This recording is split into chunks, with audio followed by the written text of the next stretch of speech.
На неделе Кыргызстан отметил День печати и информации, который стал профессиональным праздником журналистов. Дата связана с выпуском в 1924 году в Ташкенте первой газеты на кыргызском языке. До этого во многих городах уже много лет выходили коммерческие и другие газеты на других языках. Подробнее о состоянии журналистики и свободы слова в стране в еще одном сюжете Андрея Токумбаева.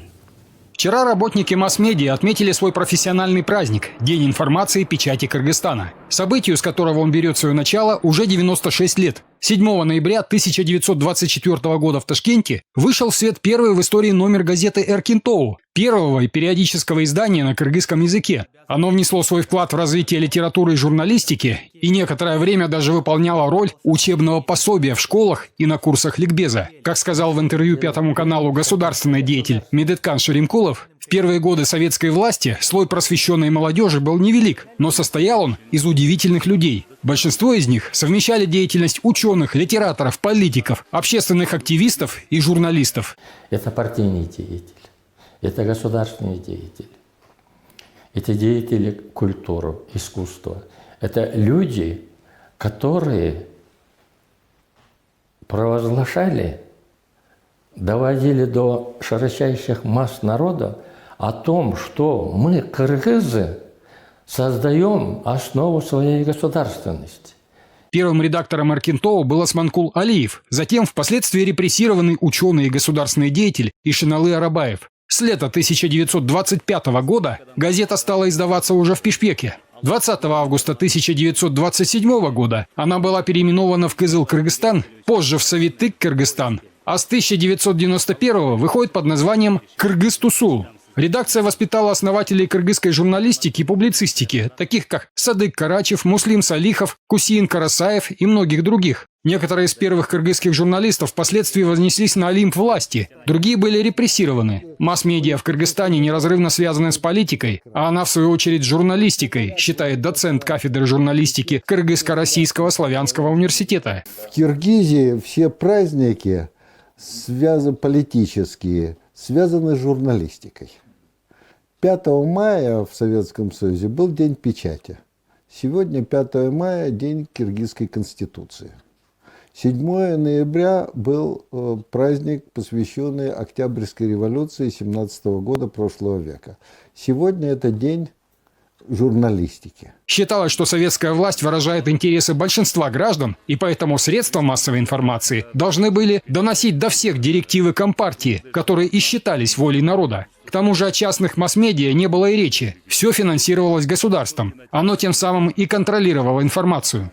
Но даже в такой ситуации журналисты порой умудрялись передавать огласке, неудобные партийной номенклатуре факты и успешно отстаивать интересы тех, чьи права были ущемлены. Делалось это в основном по горячим следам, письмам читателей, позже и радиослушателей, телезрителей. После августа 1991 года журналистика в Кыргызстане, по крайней мере формально, перестала быть рупором государства. А это ко многому обязывают и власти, и общество, считает руководитель кыргызстанского офиса Интерньюз.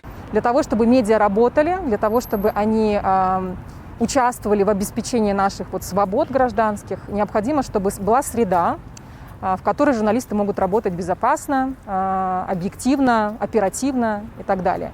Но эта государственная политика в сфере СМИ стала такой после августа 1991 года. Во времена Горбачевской перестройки некоторые энтузиасты свободы слова еще задолго до путча на свой страх и риск стали открывать либо финансировать независимые масс-медиа. В Кыргызстане одним из таких изданий стала газета «Мюрек» на кыргызском и русском языках. Ее издавал с ноября 1990 года на свои средства в Москве журналист Нарын Аиб.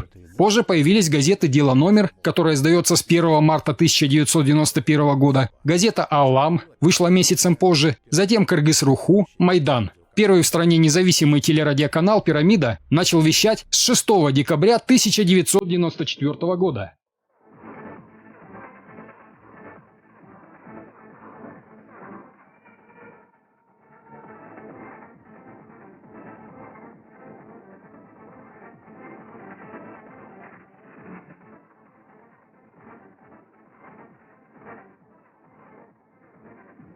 В 2000 году появилось первое в стране независимое информагентство «Акипресс». Постепенно сложился корпус независимых средств массовой информации. Но даже с середины 1990-х страна уже занимала передовые позиции в Центральной Азии в вопросе свободы слова. В августе 1999-го на азиатскую Швейцарию, как любили в то время называть Кыргызстан, обрушилось первое серьезное испытание – война в Баткене. Вот что вспоминает один из военных корреспондентов, освещавших бои с террористами. В таких горячих точках, и вот я буду говорить, в боевых действиях командиры всегда берегут журналистов. Всегда. Вот то же самое происходило и в горах Баткена. Значит, журналисты оставались верны своему долгу, им нужна сенсация, им нужны новые факты. Они лезли на передовую, значит, начальство их сдерживало. К счастью, никто из корреспондентов, освещая баткенскую кампанию, не пострадал. В том заслуга солдат и офицеров, оберегавших журналистов. Но в обстановке боевых действий с противником, по крайней мере, ясно, кто друг, а кто враг. Совсем другое дело во время уличных беспорядков и государственных переворотов. Явлений в демократическом Кыргызстане, к сожалению, нередких. Освещая такие события, не знаешь, откуда в какой момент в твою голову полетит камень, а то и шальная пуля, сетует Сидоров. В разговоре с корреспондентом Пятого он вспомнил, как во время митингов 2005 и 2010 и совсем недавней смены власти 5-6 октября рисковали своими жизнями десятки журналистов. Вот что рассказал в интервью с корреспондентом другой фотожурналист, рисковавший своей жизнью и во время событий 2010 года, заведующий отделом иллюстраций газеты «Вечерний Бишкек». Например, в 2010 году, когда мы пришли уже сюда, к Белому дому от форума, где и начались-то, в общем-то, самые основные события, началась стрельба, пошли первые трупы, я это все активненько снимаю, и тут я смотрю, коллега из Синьхуа, китаец, в ларьке лежит. Потом смотрю, уже тащат трупы, кровища вот здесь, ворота, где были сломаны. И тогда стало понятно, что надо немножечко быть поосторожней.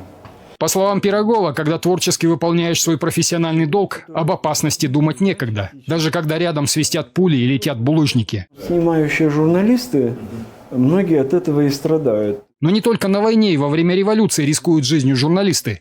Журналисты не обходят стороной конфликты и острые темы, такая уж профессия.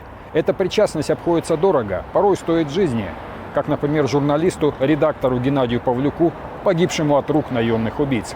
Основатель интернет-издания «Белый пароход», журналист газеты «Вечерний Бишкек», главный редактор представительств «Аргументов и фактов» и «Комсомольской правды» в Кыргызстане, погиб в Алматы 16 декабря 2009 года. Был сброшен с 6-го этажа дома со связанными руками и ногами. Умер 22 декабря в больнице, не приходя в сознание. Трое убийц были осуждены в Алматы в 2011 году к длительным срокам заключения. Факт заказного политического убийства Павлюка пока единственный. Но случаи физической расправы над работниками масс-медиа в стране происходят все чаще, причем нередко даже в относительно спокойное время. Например, журналист и правозащитник Азамат Касыбеков рассказал корреспонденту Пятого, что однажды, когда он опубликовал свое очередное журналистское расследование, к нему в офис позвонили неизвестные и пообещали отрезать голову. Когда написал про одну, очень такой жесткий материал расследовательский, то звонили, говорили, орали в трубку, что мы тебе отрежем голову и так далее. Но я не воспринял это серьезно.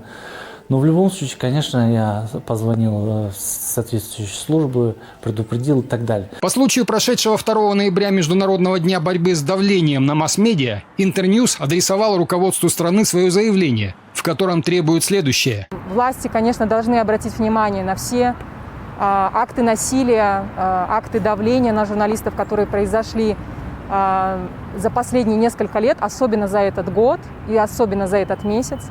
К сожалению, таких прецедентов становится все больше. Их было очень много в октябре. Только Интерньюз мы зафиксировали в октябре 20 физических нападений на журналистов. А вот чем поделились с корреспондентом Пятого журналисты издания «Клоп», подвергнувшиеся нападениям во время событий 5-6 октября.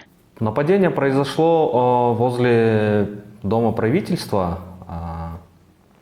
То есть, неизвестные люди в бородах беспричинно напали на моих коллег, на оператора, на коллегу еще и Айдай Токоевой, в том числе и меня. Нападавших не смутило и то, что среди журналистов была девушка. Бегу, а я как раз, у меня в руках был телефон, и этот мужчина все-таки догнал и ударил меня по руке так, что телефон выпал, улетел. И там было их двое, получается, второй опрокинул нашего оператора на землю, и вот они потом побежали в зал мира. В списке самых опасных профессий журналистика находится на 3-м месте после милиции и пожарных. В свете последних событий риски в работе сотрудников масс-медиа достаточно высокие. Андрей Такамбаев, Вячеслав Кравченко, 5 канал, главные итоги.